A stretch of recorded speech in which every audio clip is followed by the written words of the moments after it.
We're going to get started in just a minute. We have a wide variety of friends and family members, of colleagues,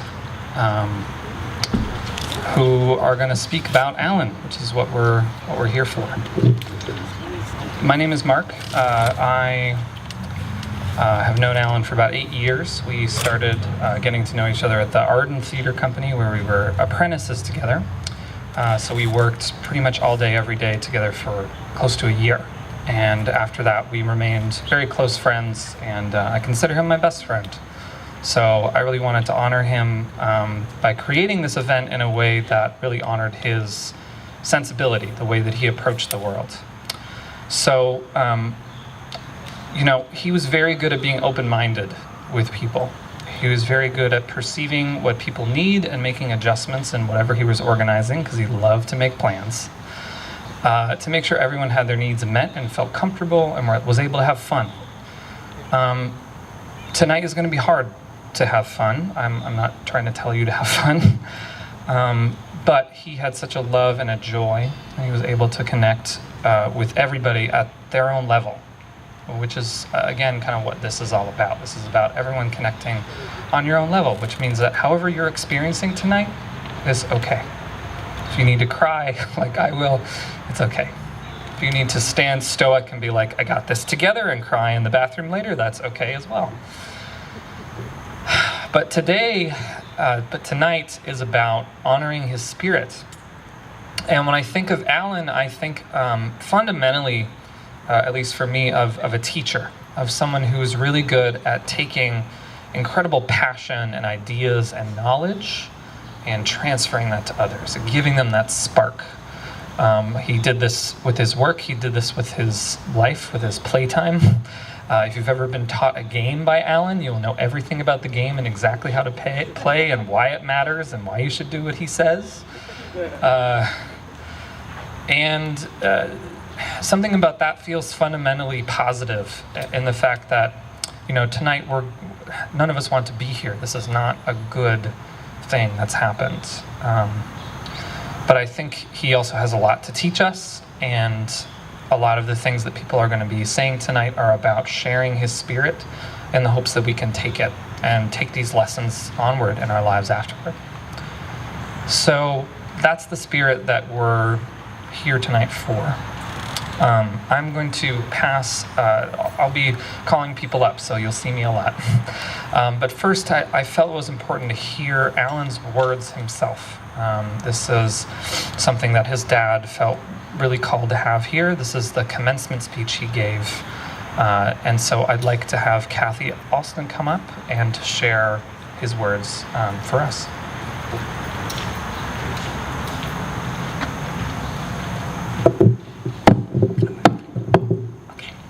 Good evening. I'm Kathy, and I am a friend of Alan's parents, Deb and Gary, and they asked me to read Alan's commencement speech from his high school graduation. Alan was the salutatorian, so I'm going to read that, but first I have a few words from Gary, Alan's dad. As we were going through the boxes of photographs and memories, we found the text of the speech that Alan spoke at his high school graduation. To read or hear these words again in the context of the outpouring of kind words from all of you at this time is to experience a new blessing. They are the words of an 18-year-old who, setting a new direction for his life and stepping out into unknown adventures, is contemplating for himself and his friends a way to be mindful, a way to be open, a way to live in each moment. As we've come to appreciate the many wonderful moments of Alan's life with all of you, we have also realized something about the confidence that so many also recognized. Alan's confidence had absolutely nothing to do with his standing or perceived position with respect to others. He had a confidence that came from within.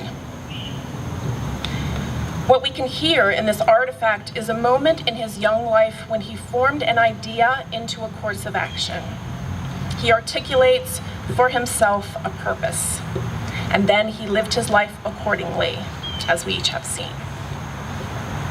He's gone too soon. We see no sense in his sudden and unexpected death, but his life makes perfect sense. We're grateful for all the wonderful moments and memories. Now it's up to us. Actually, it's always been up to us. And thankfully, we will always have Alan.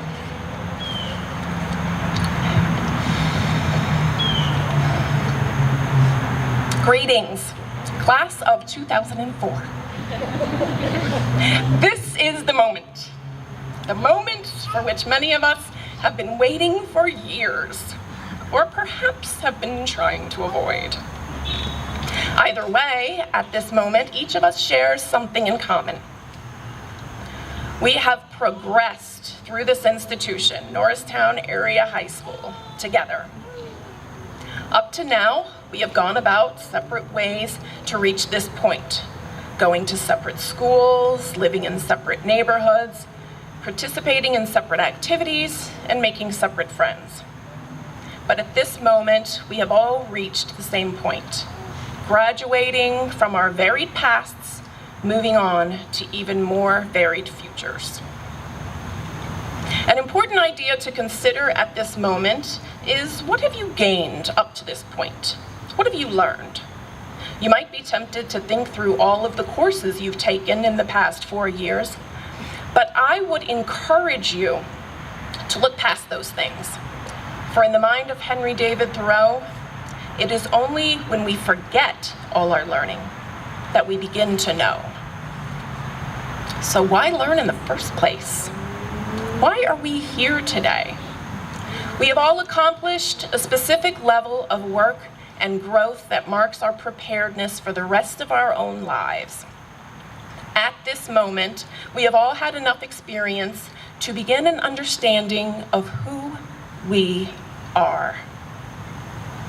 Your education has provided you with a base of exploration in order to begin building upon what you define as yourself. It is essential that you remember this base, your past, as you continue from here, as it will hold you up for the rest of your life.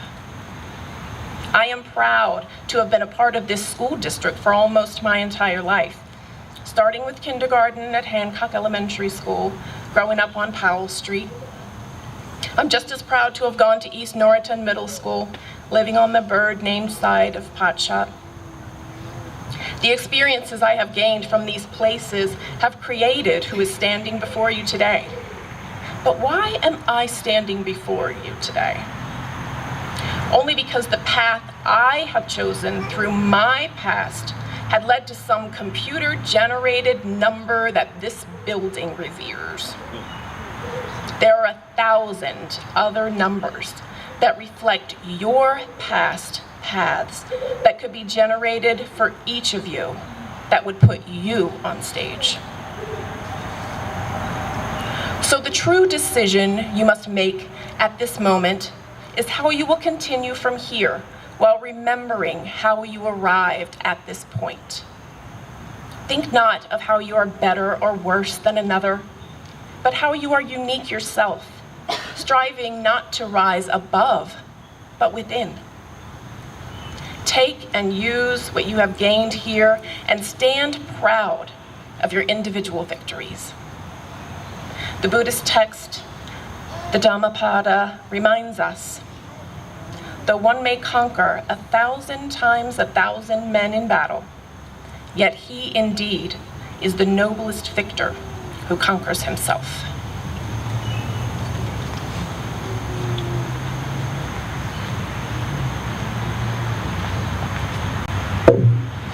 Thank you.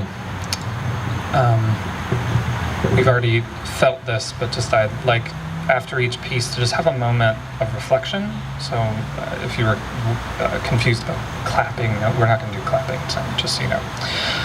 Okay, next we're going to have my wife, Jessica Coley Kennedy McClellan, who's going to read a poem titled Myth.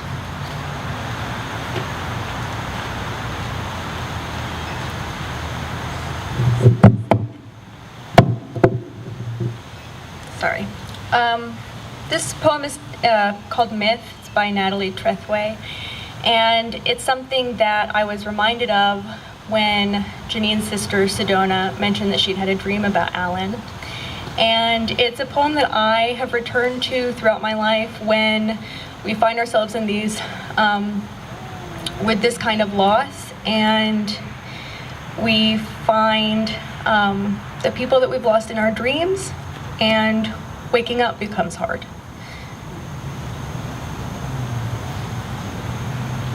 I was asleep while you were dying. It's as if you slipped through some rift, a hollow I make between my slumber and my waking. The Erebus I keep you in, still trying not to let go. You'll be dead again tomorrow, but in dreams you live. So I try taking you back into morning, sleep heavy, turning, my eyes open. I find you do not follow. Again and again this constant forsaking. Again and again this constant forsaking. My eyes open. I find you do not follow. You back into morning, sleep heavy, turning. But in dreams you live. So I try taking not to let go. You will be dead again tomorrow. The Erebus I keep you in, still trying. I make between my slumber and my waking. It's as if you slipped through some rift, a hollow. And in closing, someone once said this to me, and it meant a lot and has followed me through my life, and that is a request that everyone keep talking about Alan and saying his name. And as we move forward in the coming weeks and days, sometimes I feel like we can feel it's bringing up a sad memory when you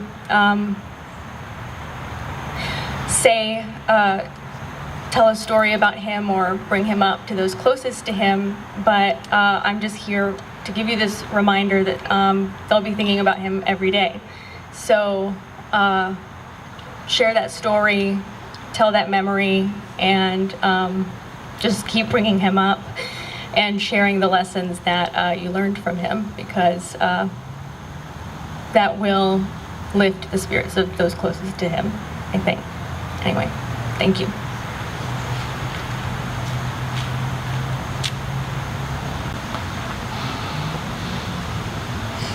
So, as you noticed, we're going to intersect between remarks that people share, between readings that people do, between poetry, even between song. And I think this was important to Alan, that he felt that the sort of multiplicity of perspectives and artistic sensibilities helps uncover more than trying to stick to one path. He never wanted to do things the traditional way, except for the things that he loved to do the traditional way.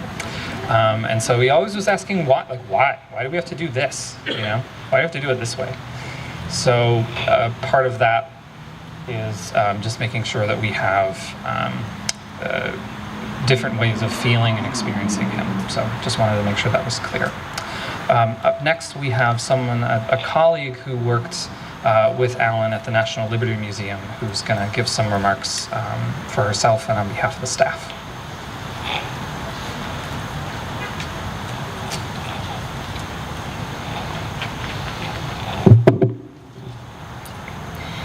So my name is Sammy Kirk, and I worked with Alan at the National Liberty Museum. We were hired about a month apart, so we worked there for 5 years. I was really stressing about these remarks this morning, wondering if I would miss something important, which I know I did and I will. And anyway, everything was important. And there was no way that I could possibly fit it all in. But then I was reminded that memories are created and shared and preserved by communities. We work together to honor Alan in our hearts. And I'm so grateful to be doing that work with such a wonderful community of people. And I guess in large part, I can thank Alan for that, for gathering us all. Alan and I worked together for a few years before we became friends outside of work, and that phase of our friendship began appropriately enough for two nerdy semi-introverts with a conversation about classic RPGs. We bonded over a shared appreciation for great storylines and excellent game soundtracks. And I don't know how many coffee breaks in the morning I spent after that comparing notes with him about the toughest missions in Mass Effect or the genius of Chrono Trigger. And my apologies to Eden and Sarah for having your mornings interrupted with weird gaming phrases. My conversations with him helped me look forward to each and every day at the museum. I was also able to spend time with the amazing Jeanine and discuss our favorite alien heartthrobs, Garrus and Urdnot Rex. One memory has been sticking out to me over the past few days. I don't know why, because it's kind of silly, but I thought maybe that was a sign that I should share it, so I will. Alan had lent me the Mass Effect video game series, and he wanted to watch as I completed a particular mission. I think it was Vermeer, for anyone who's curious. So he and Jeanine came over, and I started playing, and we had pizza, and we had beer. And I'm playing, and I'm wondering, like, why he wanted to watch this mission. And I could see his face, and after a while, he was like, I don't think this is the right mission. I think I told you the wrong mission. But you can't leave a mission while you're inside of one in the first Mass Effect without going back. So they stayed, and they watched hours of this stupid, boring Mako mission where you just like drive around on this thing. It's not fun to watch, even if you like play video games. But they cracked jokes, and we had a wonderful time. And I just keep coming back to that as just a tiny example of how even in the smallest, like most seemingly mundane moments, he could bring that joy and that sense of being present. So when we weren't talking Nintendo or Comic-Con, we were often discussing work, what we wanted to improve, what projects we were working on.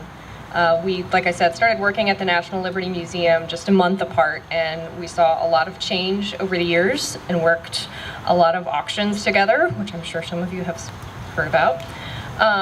Sometimes, we talk about former coworkers or past events and those white uniform t-shirts and shirts, which were not fun. But it was wonderful to have someone to share those thoughts and memories with, as well as to plan ahead with at the museum. In and outside of work, Alan always looked for what he had the power to change, while also acknowledging that change takes time. He didn't give up. He was realistic, he was persistent, and he was positive. And to that end, I wanted to share just something brief that one of his coworkers in his department, Sarah McCafferty, had written about him that I thought was just a wonderful description. Last year, Alan pulled from his mind the acronym EASY, E-A-S-Y, which stood for Eden, another coworker, Alan, Sarah, YHOP, which is the Young Heroes Outreach Program that he was the manager of. He told us, and the people we work with, that he wanted to make it easy, and it was. We had so much fun, and it was so easy. Alan pulled from his creative mind lessons and ideas that made our curriculum easy for our students. He brought his love of video games into our work, and it worked. It is the highlight of the Young Heroes curriculum. Alan knew that our students would relate more to other young people in the curriculum, and it was his idea to include only heroes under the age of 18 in the lessons. He created so many things in the curriculum. I think that educators would really appreciate Liberty Land, the change-o-meter, impact points, a ton of it. So there was so much that he was able to do there. And that came directly from Sarah, who he worked with. I think that thanks go to his parents and family for nourishing and cultivating those traits in him of realism, persistence, positivity. And Alan's willingness to bring those traits to the museum are a huge part of the success of the Young Heroes Outreach Program. As many people have already said here and elsewhere, Alan had an incredible ability to connect with people and make them feel comfortable in his presence. He was that rare creature, both a great listener and a great conversationalist. And even as he touched the lives of everyone here, he somehow also found the time to put in over 200 hours in Breath of the Wild. He was one of a kind. I know he'll be there with all of us during our difficult missions, in games and in real life, providing inspiration and support, and I'm grateful for that. You were, I'll say it again, one of a kind, Alan, and we miss you so much.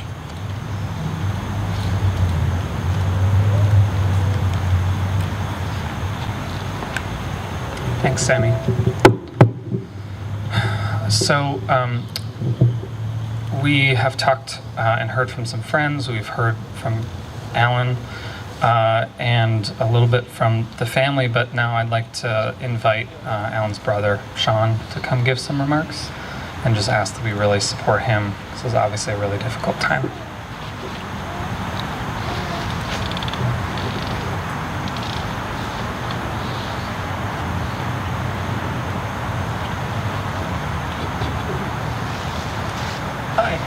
I'm Sean. I'm not singing. Alan got that talent. I did not. I had to write it out because my mind is mush. But Alan always had a way with words. Where I would write Happy Mother's Day, he would write a full essay, always heartfelt and eloquent and hilarious and the perfect thing. It was a gift I never had. And to tell the truth, over the past several years, I've had a persisting nervousness. It was a fear of getting up and speaking on his behalf or something. Maybe we'd be introducing him for some well-earned award that he got, or when my little brother would get married someday. I watched him turn from a goofy kid into an amazing man, but somehow he kept 100% of that goofiness. I saw the true, perfect love between him and Jeanine. And I knew deep down that my words could never do him or them justice. Now I'm here in a situation that I could never have imagined. And I know there's nothing I can say to fully convey what a great human Alan was, and no words to adequately express my deep sorrow for my family or for Jeanine.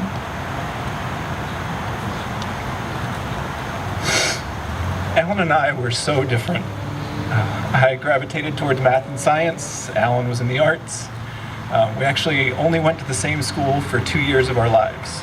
The only overlap was before grade 1 for him. I was into sports, if swimming counts, and he was an Eagle Scout. He could work a room and share his love through a song or a joke or a ridiculous impression, like a velociraptor. And I was always the quiet observer, hanging out in the back and kind of watching everybody. More than a few people have said we could be twins. Alan and I never understood that. Beyond being tall and blonde, we just never saw it, but we did share a lot of the same wardrobe. We got a lot of hand-me-downs, that's for sure. But through those differences, we shared a bond deeper than anything. We're the only two humans on Earth to survive middle school with the last name Johnson-McNutt.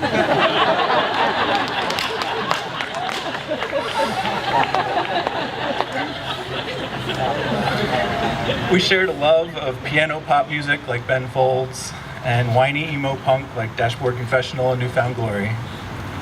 I saved up all my dog walking money for an N64 the day it launched, so we could go home and play Star Wars. And then Banjo-Kazooie. And almost every console after that, and back to the classics, we were hooked.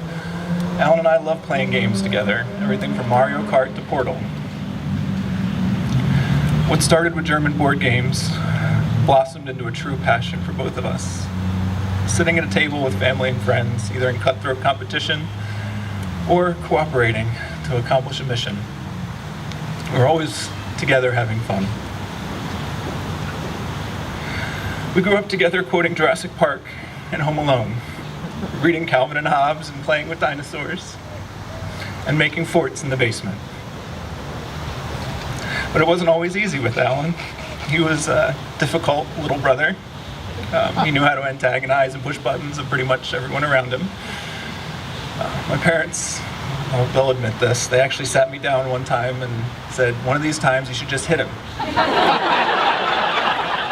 Of course, I would still get in trouble. I would get my punishment I deserved, but he deserved it, and it may be something I needed to do. But I never could. And I think Alan knew that. He knew how much I loved him and that I could never hurt my little brother. But he always knew how far he could push, and I saw that through his life and friendships. He loved giving people a hard time, whether it was about taking too long for your turn in a board game, like, come on Dave, it must be Dave's turn. Or in response to a view that he didn't share. He almost always had a comment. However, he knew just how far he could push without actually causing any hurt. He loved the challenge, but in a way to build you up and not to tear you down. Alan was always there when you needed him, with his insight or just his company. I always knew I could go to him with anything, whether or not he agreed with what it was. He would always help in any way that he could.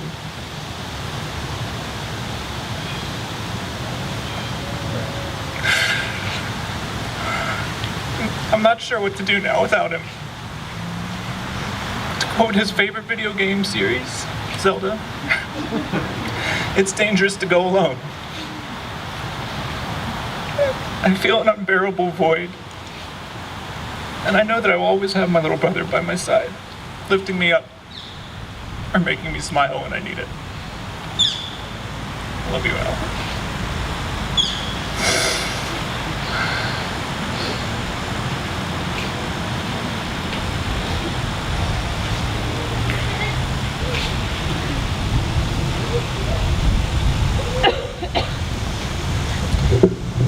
Thank you, Sean, and thank you to the whole family. Thank you for being here. It takes tremendous courage. So as we continue to grieve and cry, just let's lift the whole family up and all the loved ones here. What we're going to do next is I'm going to ask Cheryl Riccioli, and she's going to read a song called I'll See You in My Dreams.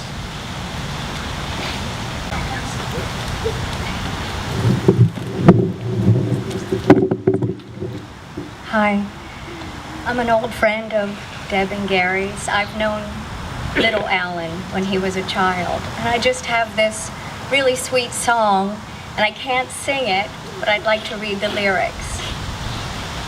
I walked alone. I didn't know where I was going. I felt so low. The moonlight started showing, but there I saw you, somewhere in the distance. You said, how are you? You're not gonna wanna miss this. When the sun goes down, I'll think of you now. When the moon comes up, I won't turn around. I'll just stare at the darkness and I'll think of you there, way across the distance of that star-filled air. And I know that I'll see you in my dreams. 'Cause sometimes things may flee you, but they never ever leave. But they never ever leave. I will see you, I will see you, I will see you in my dreams. Thank you. Thank you, Cheryl. Next, we're going to have Julia King. Julia's going to say a few words.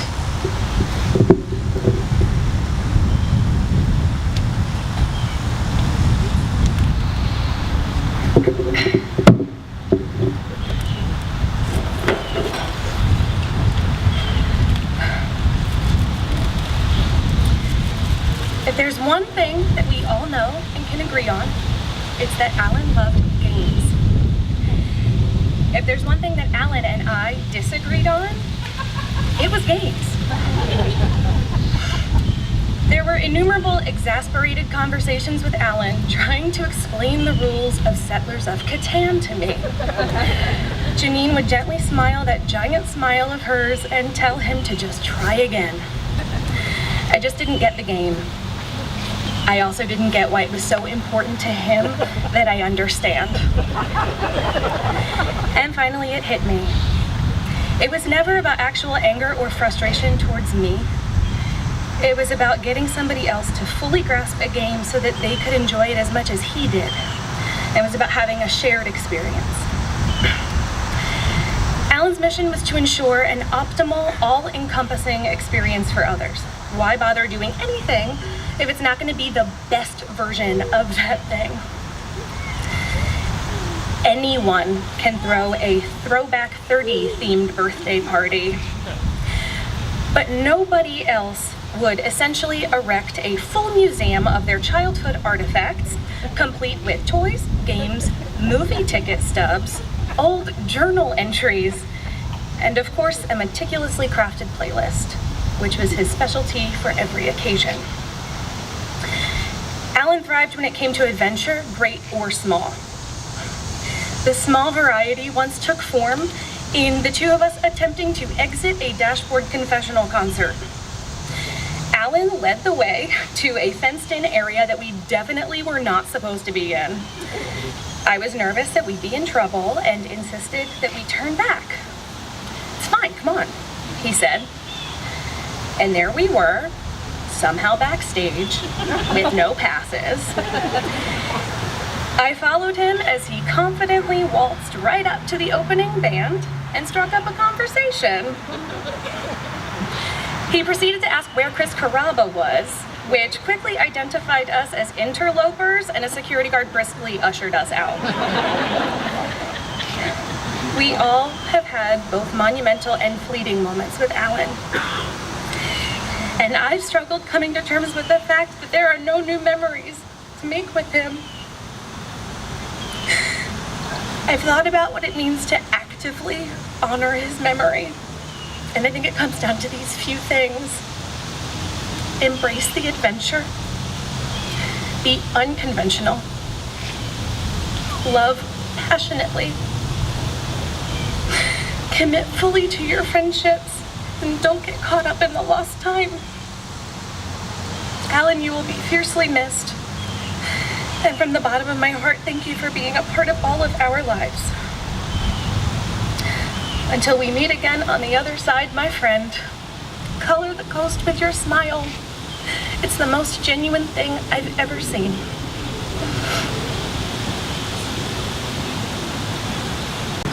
Thanks, Julia. We're now going to hear a song played by Tanuke and Peter.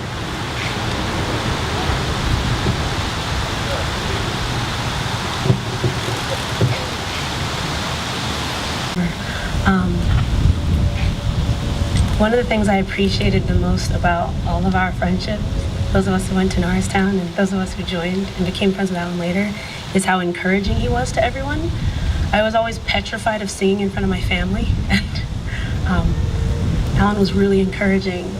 We all sang together in concert choir and after school on the bus on the way home, and made up insane harmonies to things and mashed songs together that had never been heard together.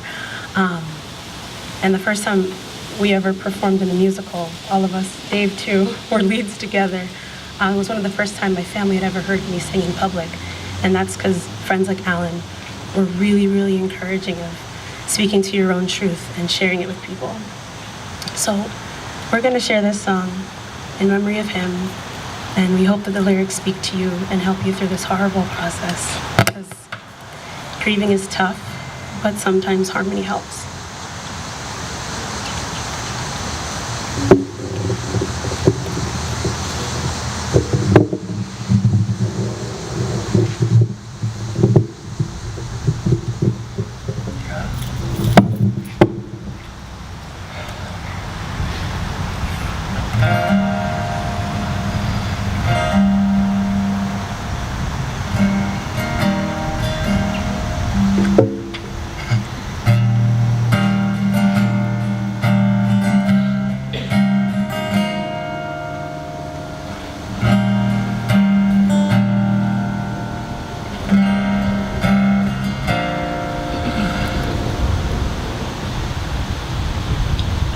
Thanks.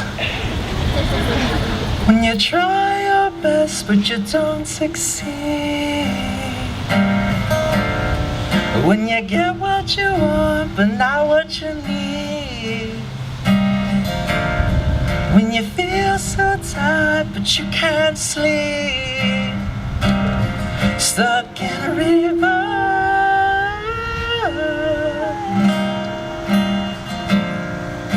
the tears come streaming down your face, when you lose something you can't replace, when you love someone but it goes to waste, could it be worse?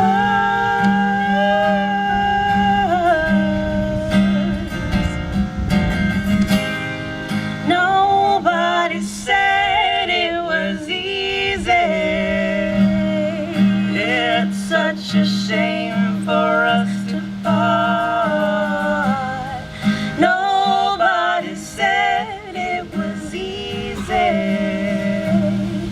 No one ever said it would be this hard. Oh, take me back to the start.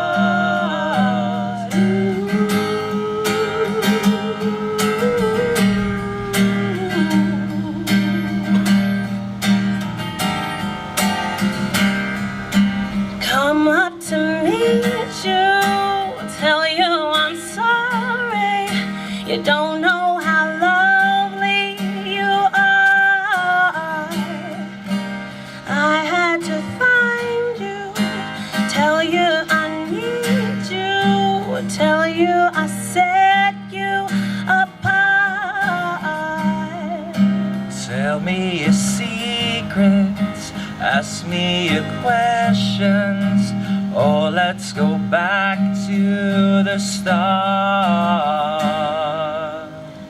Lights will guide you home and ignite your bones. I will try to fix you.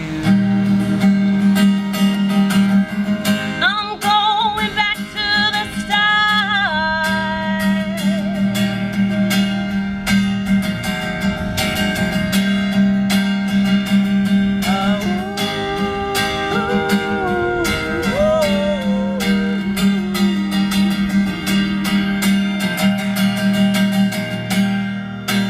Tears stream down your face when you lose something you cannot replace.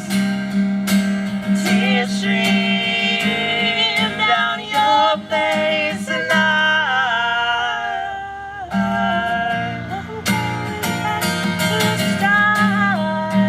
tears stream down your face. I promise you I will learn from my mistakes. Tears stream down your face, and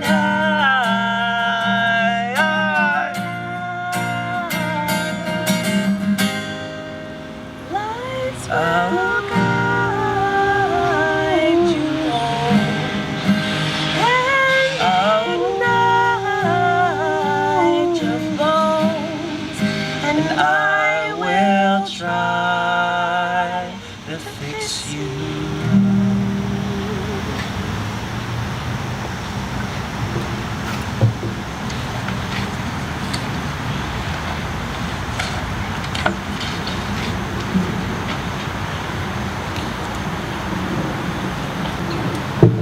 Thanks, guys. That was lovely. Next, we're going to have David Ringley. He's going to have some remarks.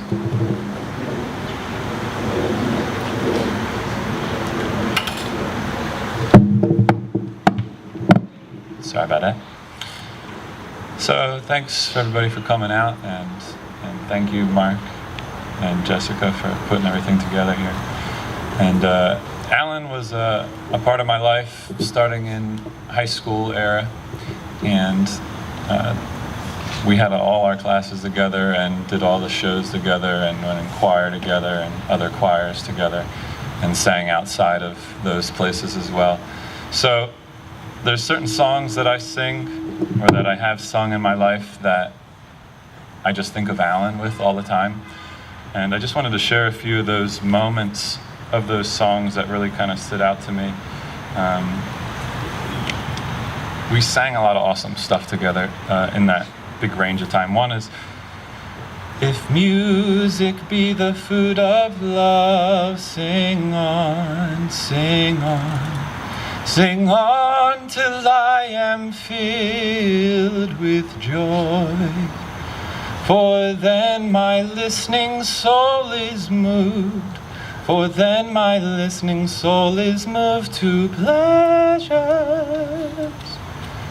pleasures that can never cloy. I was really blessed to get to know Alan because Alan gave me permission through his quirkiness, through his light, to be just as quirky and as light as he was. And Alan was the type of friend where you recognize so much of yourself in him. I did, that you don't know if you want to like that person or hate that person because they're just like you. And so we did a lot of amazing things together.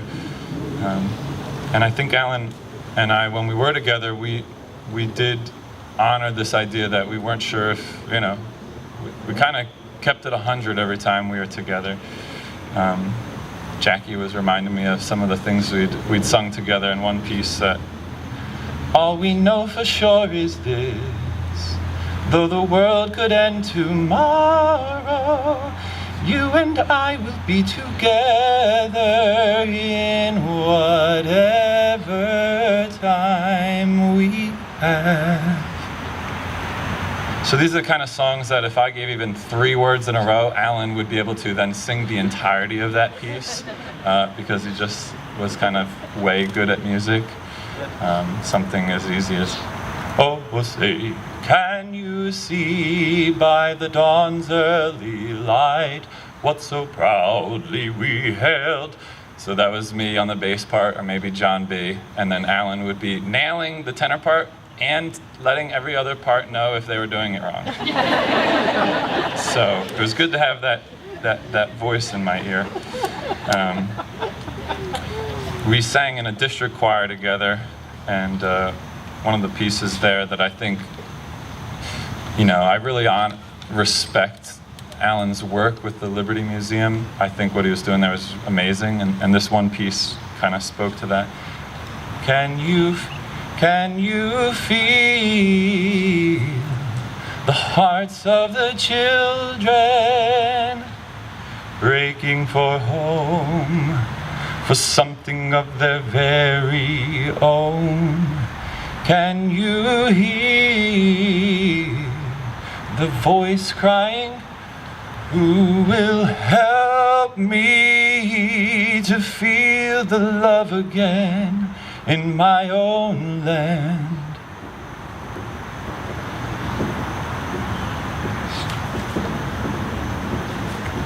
There's a piece that we did together, and in choir it's like, you're not sure if you're supposed to just face forward.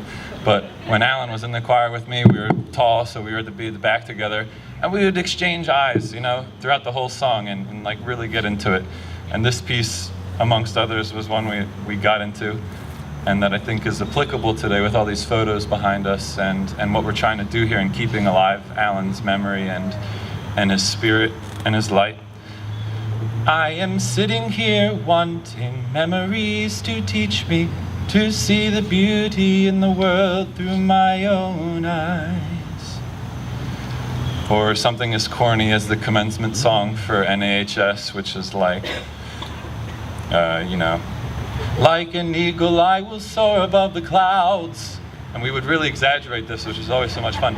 Like an eagle I will fly.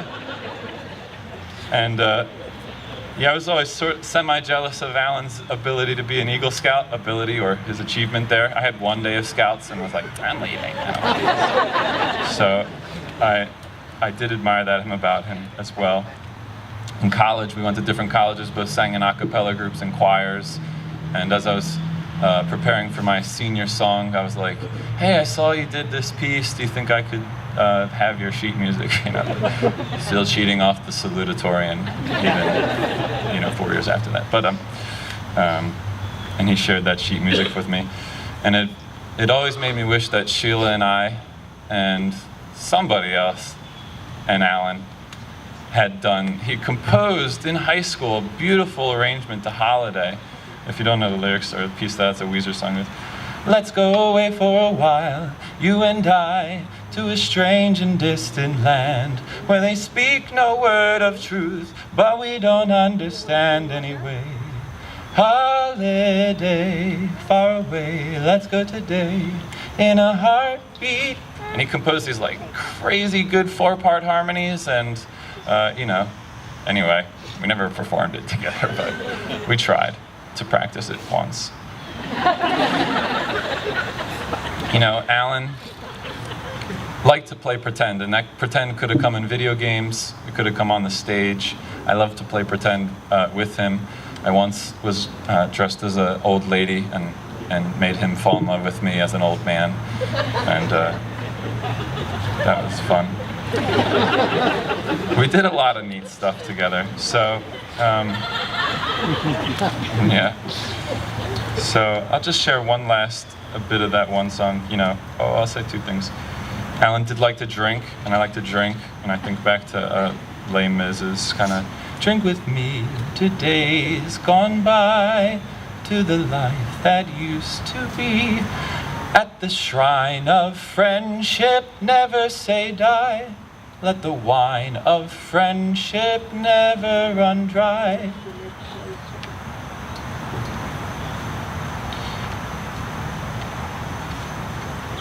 A heart full of love, a heart full of song, no fear, no regret.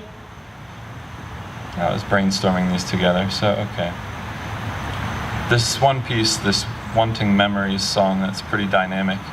I'm gonna do my best to burn it and maybe share it with you guys, because it's a really nice piece that was composed for this district choir. But I'll just finish with that. I thought that you were gone, but now I know you're with me. You are the voice that whispers all I need to hear. I know a please and thank you, and a smile will take me far. I know that I am you, and you are me, and we are one. I know that who I am is numbered in each grain of sand. I know that I've been blessed again and over again and again and again and again. Thanks very much.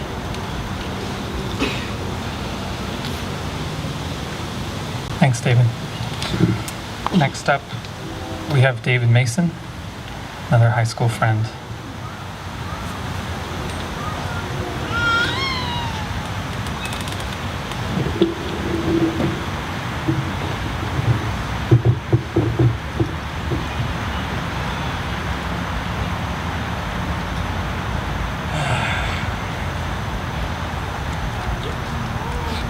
It's nice to see everyone here to support him. Yeah, I guess I'll just introduce myself. Me and Alan met in 5th grade.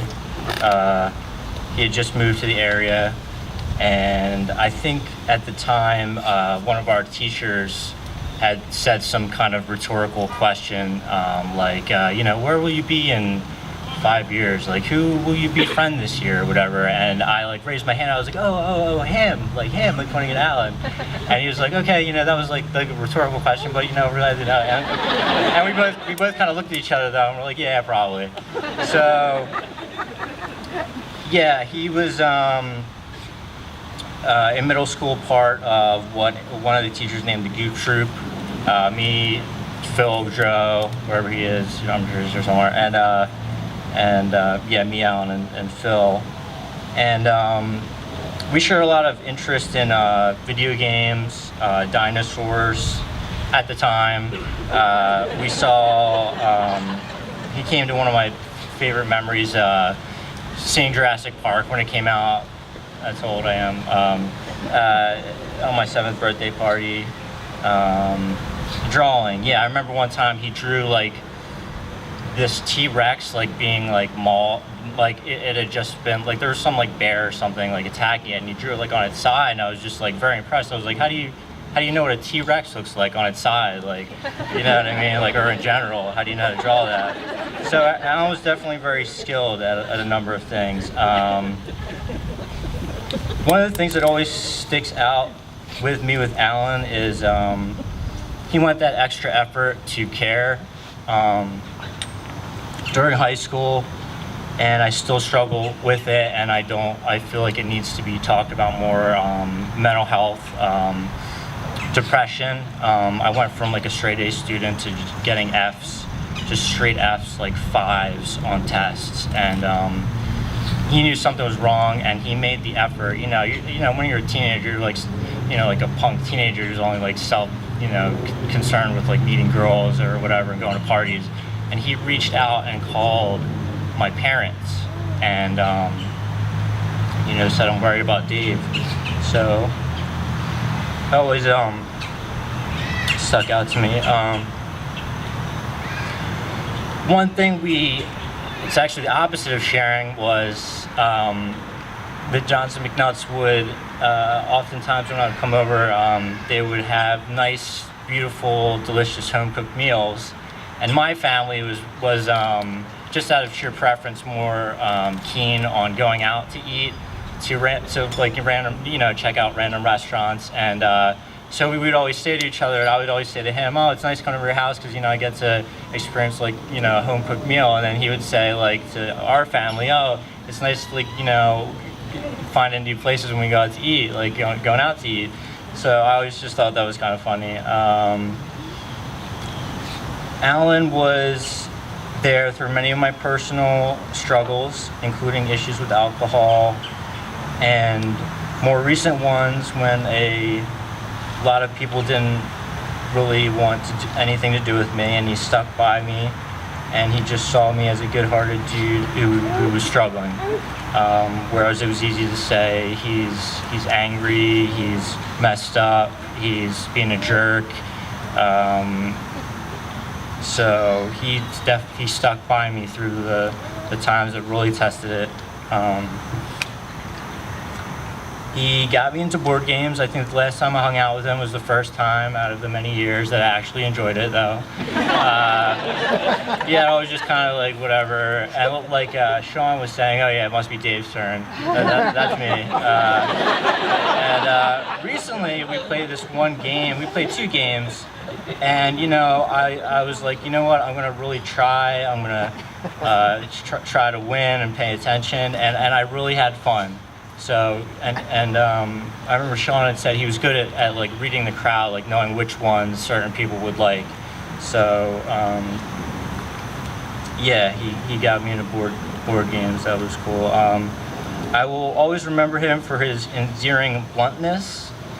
He seemed to have, I think other people have touched on it. He always, was very blunt, but it was like, just you knew he was like a good dude at heart, and it was just kind of like his thing, and it was just kind of funny. It was like the stuff that you wish you could say, and he just kind of said it. So I always admired him for that. Let's see here.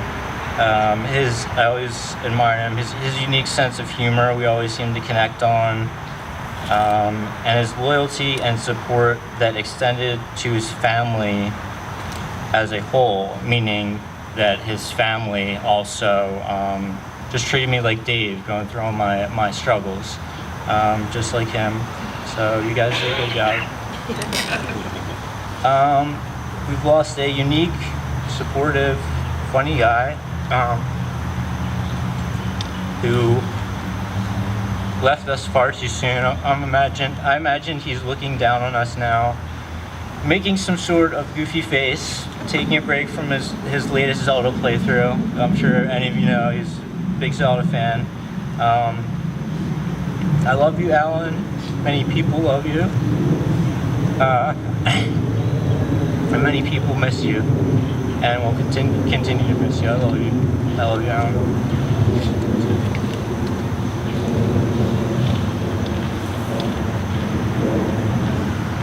Thanks, Dave. Thanks for being here. We're now going to have a poem called A Day of Sunshine by Henry Longfellow, and it's read by John Vaccaro, who helps bring all the sound system that's here today, and dear friend.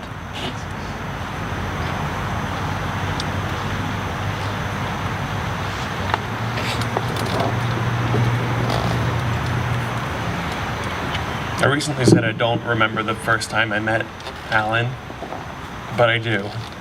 It came to me. I did a show with Jeanine, who quickly became one of my favorite people in the universe. And she brought me home, and she was like, there's alcohol. And I was like, okay, I'm coming. and she opened the door, and she said, this is Alan. And I'm sure he was like, he gave me a crazy handshake.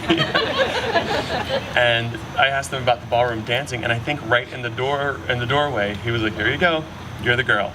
And he taught me all moves. And I was like, this guy is something. He was a great guy. Okay. So Alan saw life through a set of adventurer goggles. Days weren't played by ear, there needed to be a plan. I think that was because he never wanted to waste any time.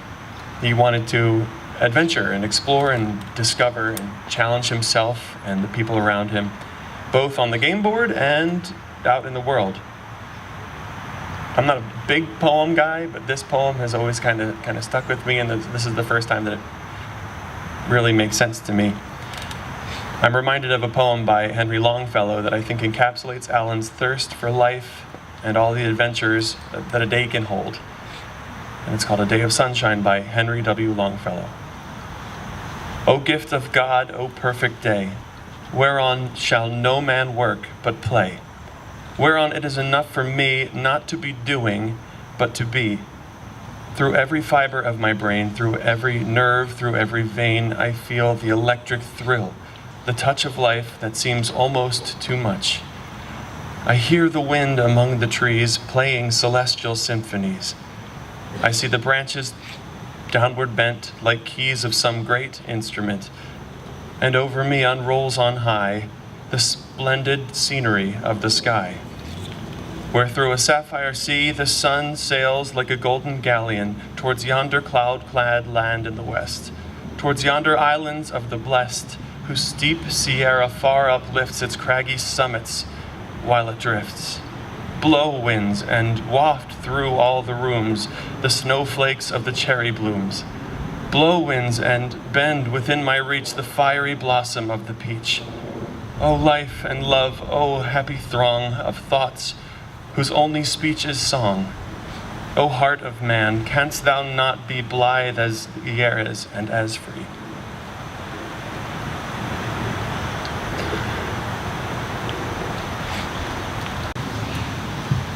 Thanks, John. Next up, we're going to play a song through the sound system. So you're invited to just listen and take it in. The song is called His Eye is on the Sparrow. And this is a Lauryn Hill rendition of this song. And this was requested by Brian James Johnson for the family.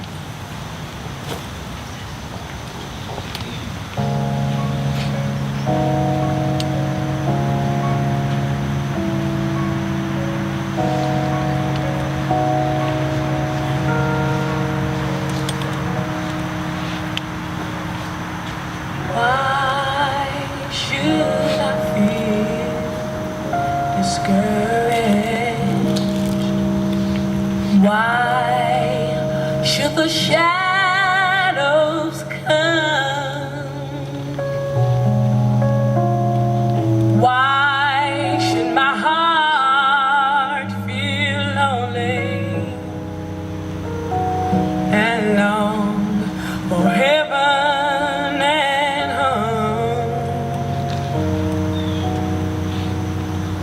When Jesus is my portion,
I know He watches me.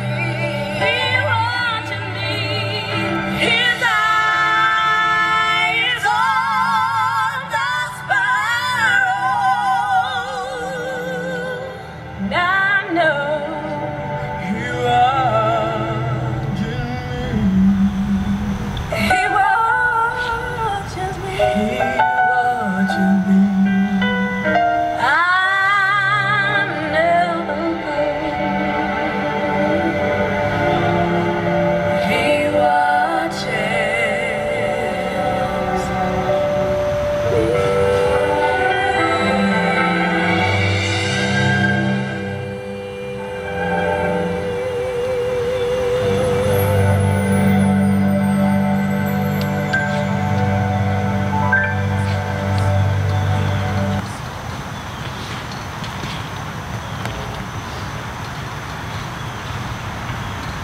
Thanks, man. I just want to say I feel, Jeanine, like you would sing the shit out of that song.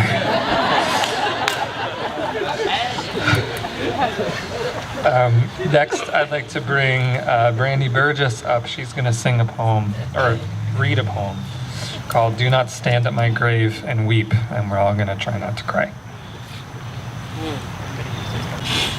Hi everyone, my name is Brandy. I'm honored to be here as a friend and colleague of Jeanine. She asked me to read this poem on her behalf because in true Jeanine fashion, she is trying to take care of everyone else today. And if Jeanine, if I may be so bold to speak on behalf of Alan, may I say, please let yourself be held. Let yourself be taken care of, let yourself be broken, because he's made sure that there's so much love here. And we got you, baby, okay? We will not let him down because he will haunt us forever. Okay, we got it. I don't know if you know this, Jeanine, I met Alan before I met Jeanine. We were in an arts education workshop together, and I was very new in the field, and I was very nervous, and I had a big binder with a highlighter and nothing else. And I was like, I got it. I know what I'm doing. Very cool. BFA. And Alan was in the workshop, and he just came in and he like exploded the room, and he knew everything, and he was just like poking holes in everyone's curriculum. And I remember like my notes being like, ask more questions, I don't know anything. And it was like arousing, but like I was ashamed of myself. It was like a very confusing, visceral experience. And I've just never met someone who asked so many questions because he wanted the curriculum to be perfect when it got in front of that child, in front of that young person. He wanted it to be perfect, to have that igniting moment for them. And it was so inspiring. And I still think about that first workshop, that terrifying feeling. But it's interesting to me because one thing I never saw Alan ask any questions about was his partnership, friendship, and love with Jeanine. And it is such an example to me in my partnership. I've never seen two people so readily just accept each other's bizarre quirks. Jeanine would come into work and she would tell this story about this like meticulously planned gaming event that Alan had orchestrated with extraordinary detail. And I would be like, that feels like very stressful. Like, I don't feel like that would be fun. Jeanine was like, well, he just loves it. He just loves it. And then Alan would be, we would be watching an extraordinary show that Jeanine had directed for young people. Working with 7-year-olds is quite stressful.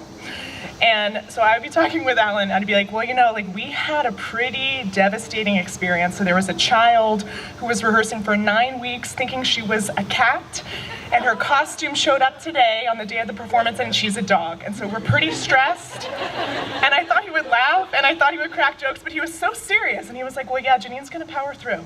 It's gonna be all right. And I was like, yeah, very cool.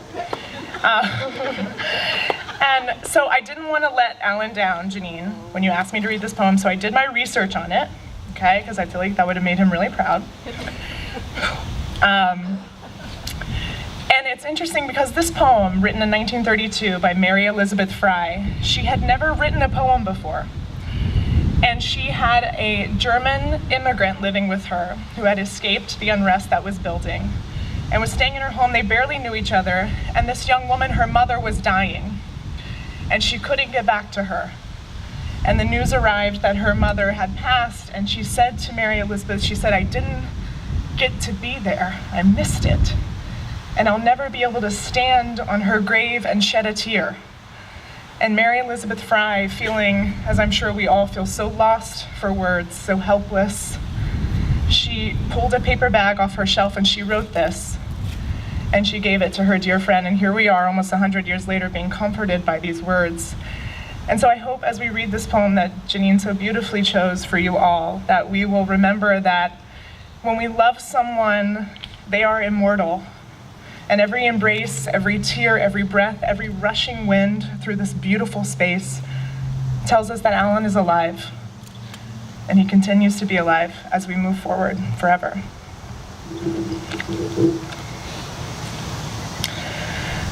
Do not stand at my grave and weep. I am not there. I do not sleep. I am 1,000 winds that blow. I am the diamond glints on snow. I am the sunlight on ripened grain. I am the gentle autumn rain. When you awaken in the morning's hush, I am the swift, uplifting rush of quiet birds in circled flight. I am the soft stars that shine at night. Do not stand at my grave and cry. I am not there. I did not die. I love you, Jeanine. Love you, Alan.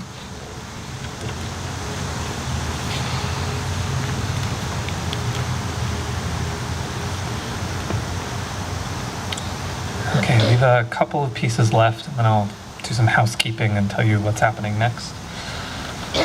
So now, this is one of the songs that Alan mentioned just a few weeks ago that he would love to have performed if he passed away. And so I'd like to invite Will Connell to sing the song, which is called Corner of the Sky, and it's from the musical Pippin.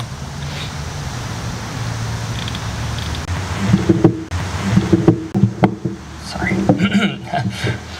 This is for Alan.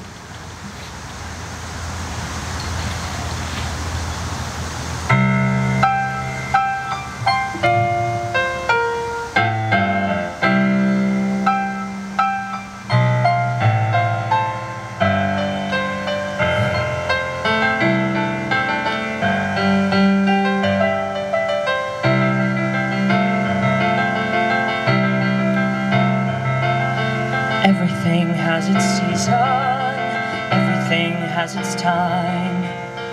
Show me a reason and I'll soon show you a rhyme. Cats fit on the windowsill, children fit in the snow. Why do I feel I don't fit in anywhere I go? Rivers belong where they can ramble. Eagles belong where they can fly. I've got to be where my spirit can run free. Gotta find my corner of the sky. Every man has his daydreams, every man has his goals. People like the way dreams have of sticking to the soul. Thunderclouds have their lightning, nightingales have their song. And don't you see, I want my life to be something more than long. Rivers belong where they can ramble. Eagles belong where they can fly. I've got to be where my spirit can run free. Gotta find my corner of the sky. So many men seem destined to settle for something small, but I won't rest until I know I'll have it all. So don't ask where I'm going, just listen when I'm gone.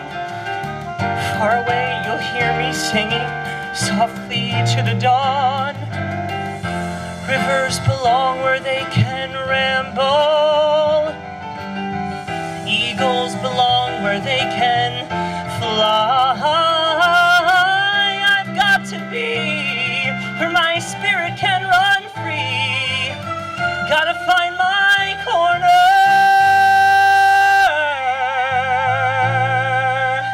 of the sky.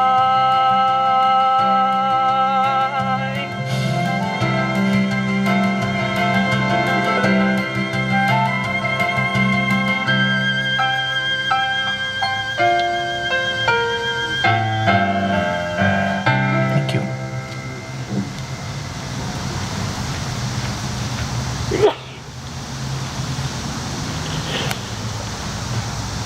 Beautiful, Will. Thank you.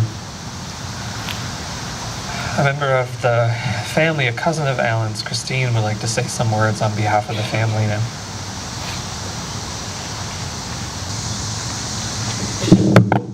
Sorry, I'm short.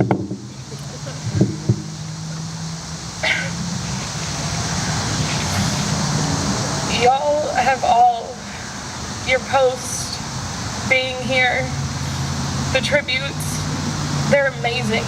Alan is amazing.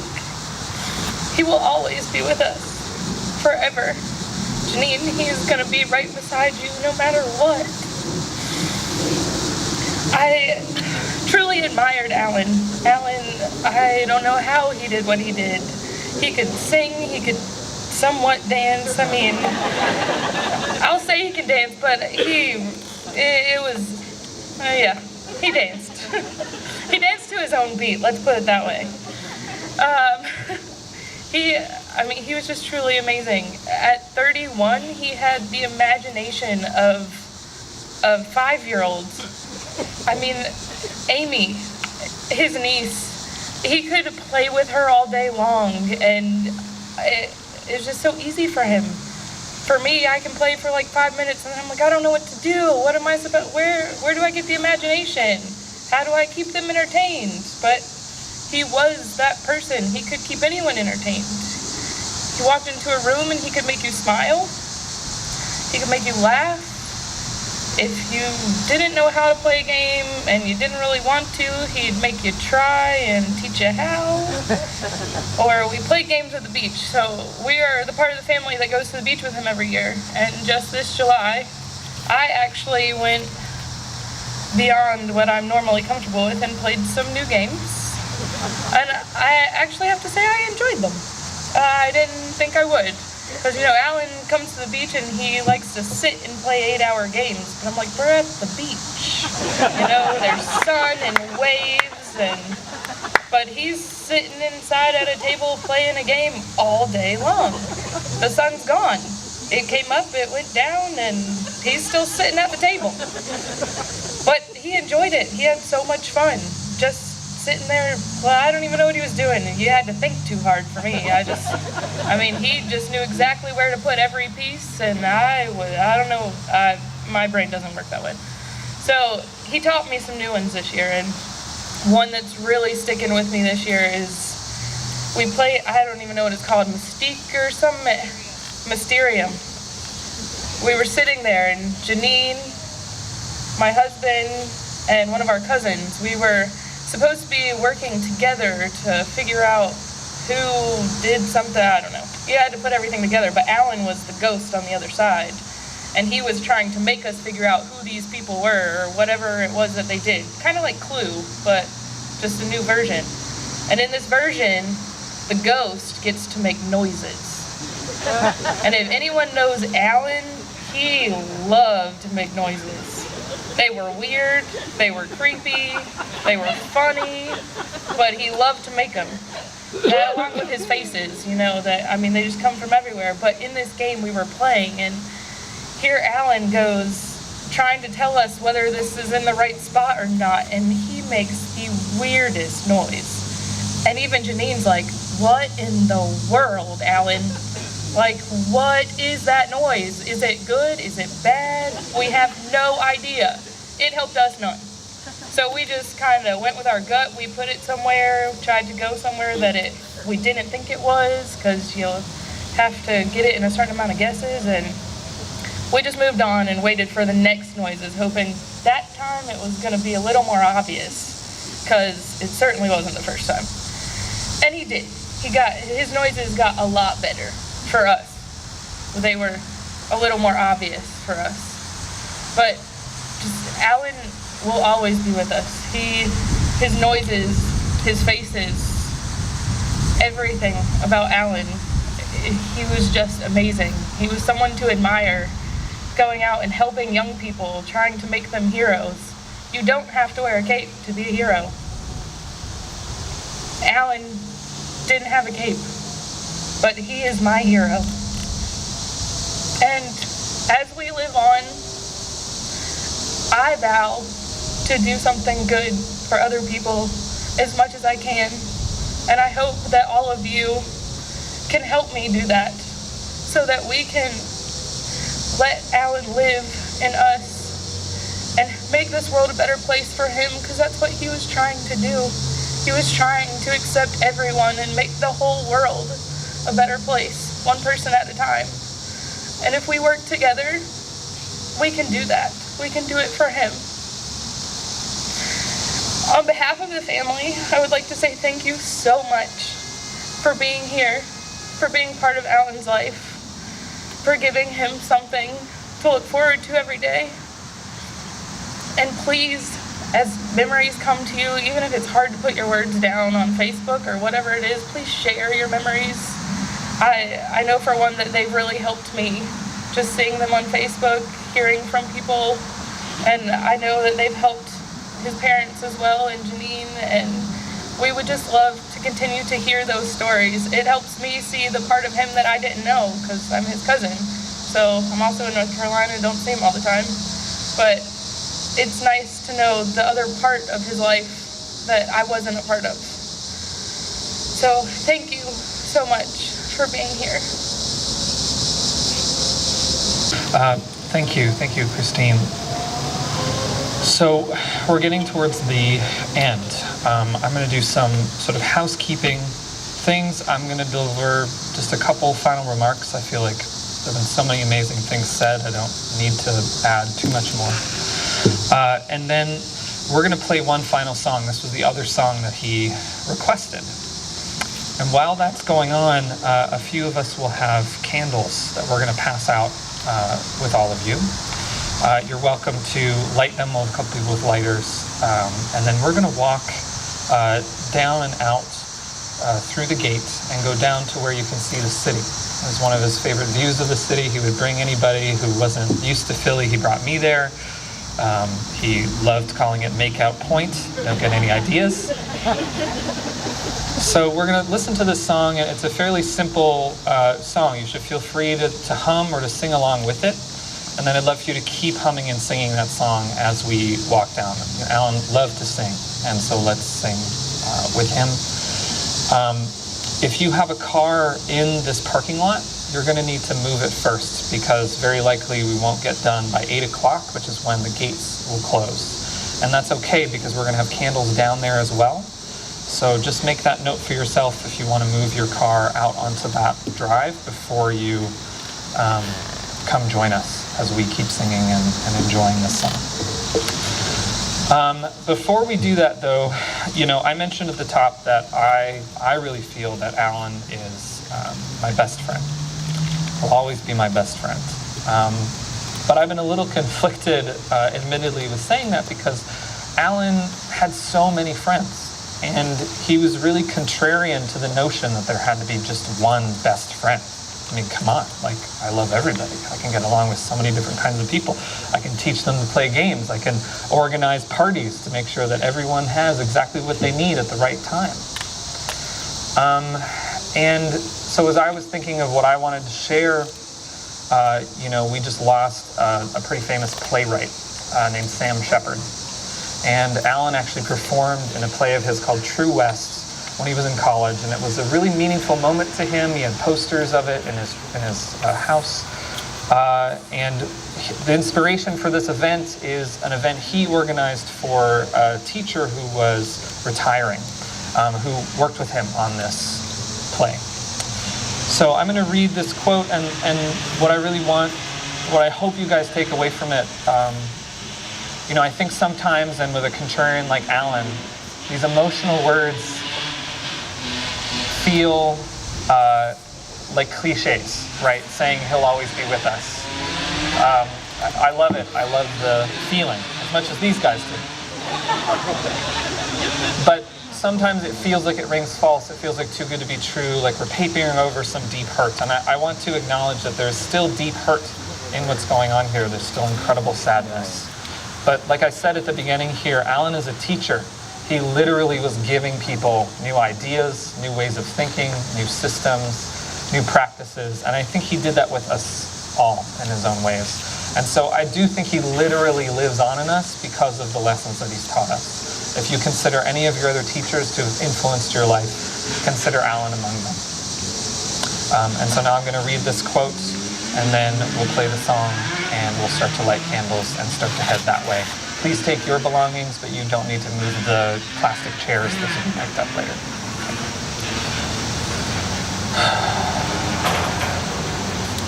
So this is Sam Shepard, who's kind of a badass guy.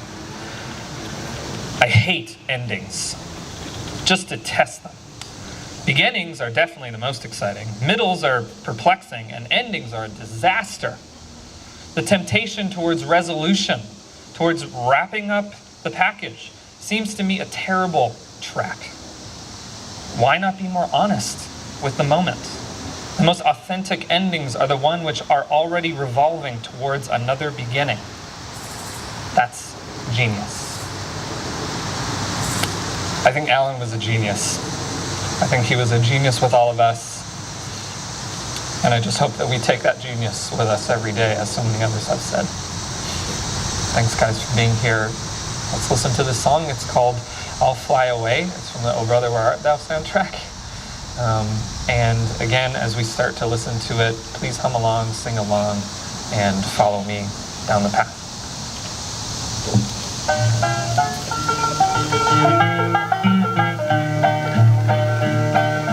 Some bright morning, when this life is o'er, I'll fly away